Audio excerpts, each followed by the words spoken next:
그 사람의 이름을 다시 듣는데 30년이 걸렸다. 정은아, 너 그때 진짜 예뻤다. 그 말 한마디가 시간을, 공간을, 지금의 나를 모두 무너뜨리는 데에는 불과 몇 초밖에 걸리지 않았다. 그가 그렇게 말했을 때 나는 대답하지 못했다. 그리고 그를 바라보는 내 눈에는 지금의 그가 아니라 고등학교 2학년 햇살 쏟아지던 교실 창가에서 내가 짝으로 앉아 있었던 그의 윤재민이 있었다. 내 이름은 정은, 올해 54. 남편과 결혼한 지 23년, 딸은 둘 다 출가했고 지금은 남편과 단둘이 사는 어디서나 볼 수 있는 평범한 중년 여성이다. 결혼 초엔 바빴다. 살림하랴, 아이 키우랴, 명절마다 시댁 오가랴. 그리고 그 모든 게 어느 순간부터 당연해졌다. 엄마라는 이름으로 아내라는 역할로 살아왔던 나. 그런데 이상하게도 딸들이 하나둘씩 독립하고 나니 집안엔 정적이 흘렀다. 남편은 늘 하던 대로 묵묵히 회사에 다녔고 나는 그가 내 곁에 있으면서도 어딘가 아주 멀게 느껴졌다. 그런 내 일상에 균열이 생긴 건 아주 사소한 알림 하나였다. 고등학교 33회 동기의 단체방입니다. 이번에는 꼭 오세요. 30년 만에 진짜 동창회예요. 카카오톡 단체방 초대 알림.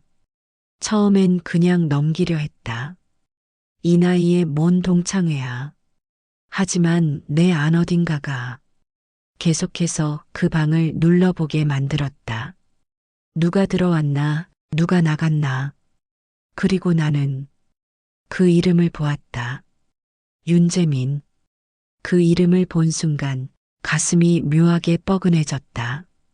재민이, 내 첫사랑. 그 말이 생각보다 조용히 가슴에 내려앉았다. 고등학교 2학년. 나는 말 그대로 잘 나가던 아이였다. 학생회, 방송부, 친구들 사이에서도 늘 중심. 그리고 내 옆자리에 앉아 있던 재민이는 그 반대였다. 조용했고 말수 적었고 늘 창밖을 바라보며 혼자만의 생각을 하던 아이. 그 아이는 나를 좋아한다고 말한 적이 없다. 하지만 나는 알 수 있었다. 눈빛에서, 교과서를 넘기던 손끝에서, 쉬는 시간 내게 건네는 사탕 하나에서 나는 알고 있었다. 그리고 그런 그가 졸업식 날 나에게 작은 쪽지를 건넸다. 연락해도 돼? 그날 나는 부끄러워 대답하지 못했다. 그 쪽지는 교복 주머니에서 며칠을 머물다 어디론가 사라졌다. 그게 전부였다. 그 후로 30년. 나는 그 이름을 한 번도 입 밖에 낸 적이 없었다. 아니, 일부러 꺼내지 않았다. 그 시절의 감정은 마치 봉인된 일기장처럼 어딘가 잘 닫혀 있어야 지금의 나를 위협하지 않을 수 있었으니까. 그런데 그가 나왔다. 진짜 나왔다. 그 넓은 식당, 50명이 넘는 동창들 사이에서 재민이는 조용히 등장했다. 그가 내 이름을 부르기 전까지 나는 그를 못 알아봤다. 머리는 희끗했고 피부엔 세월이 내려앉아 있었고 예전의 수줍은 분위기는 사라진 듯 했지만 그가 웃는 순간 나는 알 수 있었다. 그 눈빛, 그 눈빛은 그대로였다. 그는 내게 다가와 조용히 말했다. 정은아. 그 한마디에 나는 마치 30년 전 졸업식 날로 돌아간 듯한 기분이 들었다. 동창회는 시끄러웠고 그 안에서 나는 이상하게 조용해졌다. 오랜만에 보는 친구들이 술잔을 부딪히고 옛날 이야기를 쏟아내는 사이 나는 그의 옆에 앉아 말없이 소주 한 잔을 따랐다. 그가 먼저 말을 꺼냈다. 나 이혼했어. 나는 놀랐다. 하지만 그보다 놀라운 건 내 안에 어떤 감정이었다. 안도, 죄책감, 희미한 설렘, 말로 설명할 수 없는 이상한 감정이 가슴을 툭 치고 지나갔다. 7년 됐어. 아들 하나 있는데 지금은 대학 다녀. 그는 담담했다. 그 담담함이 나를 더 복잡하게 만들었다. 나는 무심한 척 물었다. 왜 이혼했어? 그는 고개를 숙이며 말했다. 그 사람 내 말 하나도 안 듣더라. 결혼 내내 그 말엔 상처보다 체념이 많았다. 그가 말했다. 넌 어때? 잘 지내? 나는 순간 잘 지낸다는 말이 목에 걸렸다. 그 질문이 왜 그렇게 아프게 들렸을까? 나는 무표정하게 대답했다. 뭐, 그냥 살아. 그는 웃었다. 정은이는 예전이랑 똑같네. 그날 밤, 집으로 돌아오는 택시 안에서 나는 창밖만 바라봤다. 남편은 전화를 받지 않았다. 아마도 이미 잠들었겠지. 집에 도착해 불을 켰다. 정적이 내려앉았다. 소파에 가방을 던지고 거실에 앉아 조용히 핸드폰을 열었다. 동창의 단톡방에 사진들이 올라오고 있었다. 그리고 그 중 하나. 그와 나 나란히 앉아 웃고 있는 사진. 나는 그 사진을 확대했다. 그는 나를 바라보고 있었다. 나는 그저 웃고 있었다. 그 사진을 보며 나는 중얼거렸다. 이게 뭐지? 그와의 재회는 한순간이었지만 그 여운은 내 일상 전체를 흔들어 놓았다. 그날 이후 재민이의 이름은 내 머릿속을 계속 떠다녔다. 남편이 출근한 뒤 조용한 거실에 혼자 앉아 있을 때, 싱크대에서 설거지를 하며 손끝으로 물을 흘릴 때, 심지어 드라마를 보며 웃다가도 그 사람의 얼굴이 떠올랐다. 정은아, 그때 진짜 예뻤다. 그 말이 왜 그렇게 자꾸 맴도는지 몰랐다. 예쁘다니, 이제 와서 무슨 소용인가 싶으면서도 그 말 한마디에 30년 전의 내가 그리고 그때의 감정이 조용히 되살아났다. 그가 내게 메시지를 보내온 건 동창회 이틀 뒤였다. 윤재민, 잘 들어갔지? 그날 만나서 진짜 반가웠어. 간단한 인사였다. 그냥 동창으로서 오갈 수 있는 안부. 그런데 나는 그 메시지를 받은 순간 심장이 두근거렸다. 답장을 보내야 할지 말아야 할지 괜히 혼자 머뭇거렸다. 결국 나도 반가웠어. 라는 단답을 보냈고 그는 그날 밤 다시 메시지를 보냈다. 윤재민, 예전엔 너한테 말도 잘 못 붙였는데 지금은 이렇게 얘기하네. 신기하다. 그 말에 나는 웃으면서도 가슴 한쪽이 아렸다. 재민이는 자주 연락을 해왔다. 단톡방에 올라온 사진을 보내며 이때 우리 진짜 웃겼지? 라고 말하기도 했고 출근길에 찍은 하늘 사진을 보내며 오늘 하늘 예쁘네. 정은이 생각나네. 라고 말하기도 했다. 나는 처음엔 조심스러웠다. 그와 단둘이 주고받는 메시지가 무언가 선을 넘는 것 같아서. 하지만 동시에 그 메시지를 기다리고 있는 나를 부정할 수 없었다. 남편은 변함없었다. 아침 7시에 일어나 말없이 화장실로 들어가고 식탁에 앉아 신문을 넘기며 밥을 먹고 말 한마디 없이 출근했다. 당신 오늘 점심은 밖에서 먹어? 어머, 그렇지. 그의 대답은 늘 짧았고 대화는 길어지지 않았다. 결혼 23년 차, 우리는 부부였지만 서로의 일상에 크게 관심을 두지 않는 사이가 되어 있었다. 하루는 재민이가 이런 말을 했다. 윤재민, 예전부터 생각했어. 정은이랑은 참 말이 잘 통했는데 왜 그때 연락 안 했을까? 나는 잠시 핸드폰을 내려놓았다. 그날 이후 나는 계속해서 그 외에 대한 답을 떠올리고 있었다. 왜 연락하지 않았을까? 왜 그 종이를, 그 졸업식 날의 쪽지를 그저 흘려보냈을까? 그와의 대화는 점점 더 자연스러워졌다. 우리 동네에 괜찮은 카페가 있다는 말에 나도 그쪽 갈 일 있는데라며 말을 꺼낸 그는 결국 그 주 주말 진짜로 내 동네 근처 카페에 왔다. 나는 갈까 말까 마지막까지 고민했다.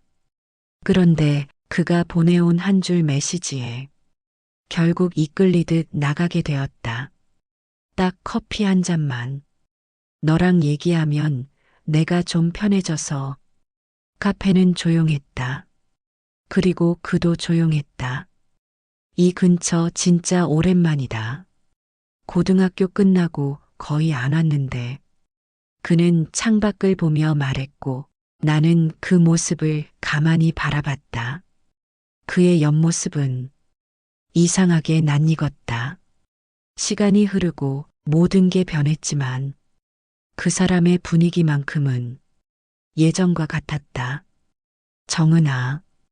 그가 내 이름을 불렀다. 나는 눈을 돌렸다. 나 그때 너 좋아했어. 그 말에 나는 아무 말도 하지 못했다. 그는 말을 이었다. 그때 쪽지 건넨 거 기억나? 나는 고개를 끄덕였다. 근데 너 대답 안 했잖아. 나는 작게 웃었다. 부끄러워서 그냥 대답을 못했어. 그는 고개를 끄덕이며 웃었다. 그게 다였어. 근데 난 그거 하나로 30년을 기억했어. 그 순간 가슴이 울컥했다. 왜 그랬을까? 그냥 추억이어야 하는 그 이야기가 왜 이렇게 아프게 느껴졌을까? 나는 그에게 말했다. 우리 그냥 그때 그대로 두자. 그는 한참을 말없이 있다가 작게 말했다. 정은아, 난 지금도 너랑 얘기하면 제일 편해. 그게 꼭 사랑이라서가 아니라 그냥 너라서. 그 말은 더 위험했다. 사랑이라고 말했으면 거절할 수 있었다. 하지만 너라서라는 말은 거절할 수도 받아들일 수도 없는 모호한 감정을 남겼다. 그날 집으로 돌아오는 길, 나는 오래전의 나를 계속 떠올렸다. 교복 입고 수학여행 가던 날, 그가 나 대신 짐을 들어주던 기억. 장마철, 우산이 하나밖에 없었을 때, 조용히 내 어깨에 우산을 들이대던 기억. 그 모든 장면들이 슬로 모션처럼 떠올랐다. 그리고 그 옆에 지금의 남편은 없었다. 그때 널 놓친 게 내 인생에서 제일 후회돼. 재민이 그렇게 말했다. 그 말은 시간을 거꾸로 되갚는 마법 같았다.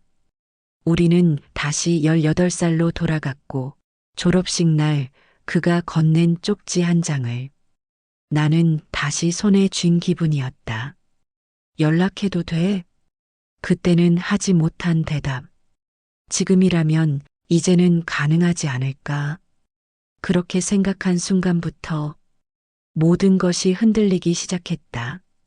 나는 점점 재민에게 익숙해지고 있었다. 그와의 연락은 일상이 되었고 커피 한 잔, 문자 한 줄, 그의 말투와 목소리까지도 익숙해졌다. 처음에는 단순한 동창이었다. 그저 추억을 공유하는 사이. 하지만 시간이 지날수록 그 추억이라는 단어는 점점 현실이라는 이름으로 바뀌었다.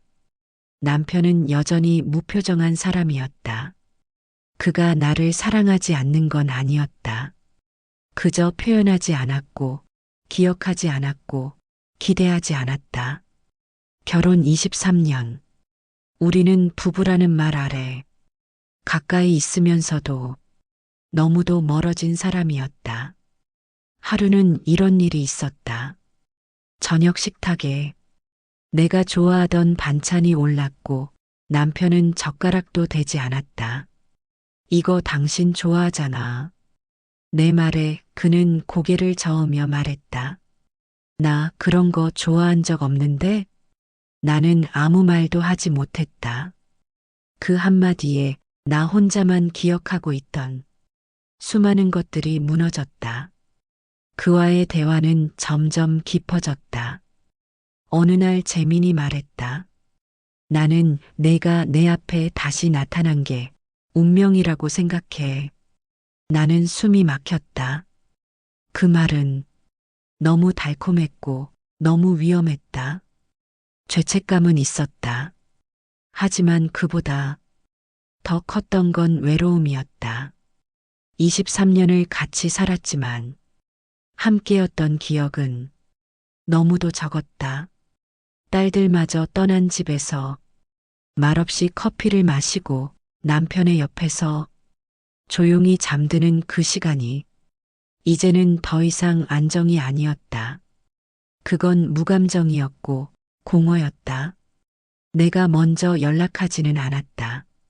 하지만 그가 메시지를 보내오면 나는 항상 답을 했다. 어느 날은 이런 메시지도 있었다. 윤재민, 오늘은 내 목소리가 듣고 싶다. 나는 그 메시지를 읽고 핸드폰을 가슴에 꼭 끌어안았다. 그리고 아무 말 없이 귀에 핸드폰을 댔다. 여보세요. 그의 목소리가 들렸고 나는 울고 싶어졌다. 그날 밤 나는 남편의 얼굴을 보지 못했다. 같은 침대에 누워 있으면서도 나는 그가 아닌 재민의 목소리를 떠올리고 있었다. 시간은 계속 흘렀고 나는 점점 더 혼란스러워졌다. 하루는 재민이 나에게 카페 대신 공원에서 보자고 했다. 사람 많은 데보단 조용한 데가 좋을 것 같아서 나는 조금 망설였지만 결국 나갔다. 봄이 막 시작된 공원. 꽃은 아직 피지 않았지만 햇살은 따뜻했다. 그는 벤치에 앉아 있었다. 내가 다가가자 그는 조용히 미소 지었다. 정은아. 그는 내 이름을 부르는 게 어색하지 않았다. 이젠 너무도 자연스럽게 그 이름을 입에 올렸다. 그는 말했다. 내가 결혼했다는 거 알면서도 내가 이렇게 내 앞에 있는 게 미안하면서도 행복하다. 나는 아무 말도 하지 못했다. 그 감정이 정확히 어떤 감정인지 스스로도 모르겠어서 나 널 좋아했던 거 아직도 안 끝났어. 그는 그렇게 말했다. 나는 숨을 삼켰다. 말하지 않았지만 나도 알고 있었다. 나 역시 그 감정을 끝내지 못하고 있다는 걸. 그날 이후 나는 거울을 볼 수 없었다. 내가 어떤 얼굴을 하고 있는지 직면할 용기가 없었다. 아내의 얼굴도 엄마의 얼굴도 정은이라는 이름도 모두 낯설게 느껴졌다. 그리고 어느 날 남편이 물었다. 요즘 핸드폰만 보내. 나는 놀라 핸드폰을 내려놓았다. 무슨 일 있어? 나는 웃으며 말했다. 아니야, 그냥 동창회 이후로 단톡방이 좀 시끄러워서. 그는 고개를 끄덕였다. 그 순간 나는 깨달았다. 이 사람은 내가 무너지고 있어도 아무것도 모르겠구나. 정은아, 이제 너도 너 자신을 살아야지. 재민이 그렇게 말했다. 조용한 카페 한켠, 그의 눈은 흔들리지 않았고, 그의 말은 너무도 단호했다. 이젠 나도 내 옆에 있고 싶어. 부담 주려는 거 아냐. 그냥 나도 내 감정 속에 숨고 싶지 않아서. 나는 아무 말도 하지 못했다. 그 말은 내 안에 있던 수많은 금을 하나하나 부수듯 깊게 파고들었다. 그와 처음 다시 만났을 때만 해도 이렇게 될 줄은 몰랐다. 단지 보고 싶었다. 한 번쯤 그때 놓쳐버렸던 사람을 마주하고 싶었다. 그게 전부였다. 그런데 이젠 그 사람과 미래를 상상하고 있는 내가 있었다. 집에 돌아온 날 밤 나는 잠들 수 없었다. 거실에 홀로 앉아 핸드폰을 붙잡고 수십 번 그와 나눴던 대화들을 다시 읽었다. 처음 보낸 안부 메시지, 우리 동네에서 만났던 카페 사진, 공원에서 함께 찍은 셀카 한 장, 그리고 마지막 그의 고백. 정은아, 널 놓친 게 내 인생의 실수였어. 근데 지금은 놓치고 싶지 않아. 나는 핸드폰을 끄고 불 꺼진 거실에서 한참을 울었다. 그 눈물엔 그를 향한 감정도 있었고 남편에 대한 미안함도 있었고 무엇보다 나 자신에 대한 분노가 가장 컸다. 다음 날 아침 남편이 출근 준비를 하며 물었다. 요즘 무슨 고민 있어? 나는 놀랐다. 늘 묻지 않던 사람이 묻고 있었다. 나는 대답 대신 그를 바라봤다. 피곤한 얼굴, 말없이 셔츠 단추를 잠그는 손, 나와 23년을 함께한 사람.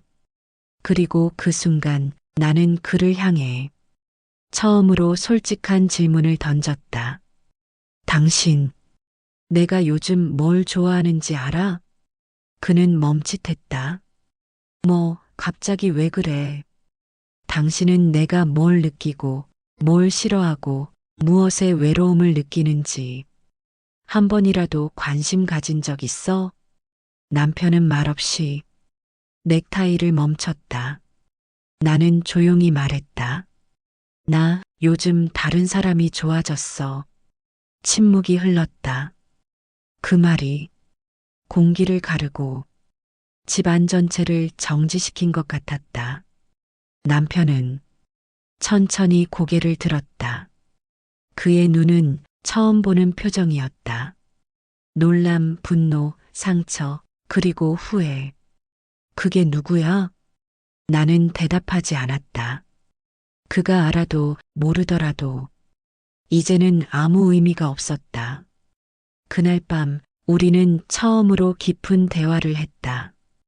지금까지의 결혼 생활, 서로가 서로를 외면했던 시간들, 딸들이 떠난 후 우리 둘만 남았을 때의 침묵. 남편은 말했다. 나는 내가 그냥 불만 없이 사는 줄 알았어. 말이 없으니까 그냥 괜찮은 줄로만. 나는 고개를 저었다. 말이 없었던 게 아니라 지쳐서였어. 그는 고개를 끄덕였다. 며칠 후 재민을 다시 만났다. 카페가 아니라 우리 동네 산책로였다. 그는 조용히 내게 물었다. 나랑 같이 다시 시작할 수 있을까? 나는 그를 바라봤다. 그의 눈은 여전히 따뜻했고 그 손은 한 번도 내게 억지로 다가오지 않았다. 나는 한참을 말없이 있다가 작게 말했다. 미안해. 그는 조용히 고개를 끄덕였다. 괜찮아. 그 말 들으려고 온 거니까. 그날 이후 나는 더 이상 재민과 연락하지 않았다. 하지만 그가 남긴 말은 오래도록 내 안에 남았다. 이제 너도 너 자신을 살아야지. 지금 나는 새벽에 일어나 혼자 커피를 내린다. 남편은 여전히 무뚝뚝하지만 가끔은 나의 표정을 읽으려 노력한다. 우리는 여전히 부부다. 하지만 이전과는 조금 다르다. 나는 내 삶을 살기 시작했다. 그의 반찬을 챙기고 딸아이에게 전화를 하고 가끔은 나 혼자 여행을 계획한다. 그리고 거울 속 내 얼굴을 정면으로 바라본다. 나는 이제 안다. 내가 원했던 건 다른 사랑이 아니라 나 자신을 다시 느끼는 감정이었다는 걸. 재미는 그걸 일깨워준 사람이었다. 그와의 시간은 다시 사랑하기 위한 것이 아니라 나 자신을 되찾기 위한 여정이었다. 이야기의 끝에서 나는 당신에게 묻고 싶다. 혹시 당신도 한 번쯤 그때 놓쳐버린 사람을 다시 떠올린 적 있나요?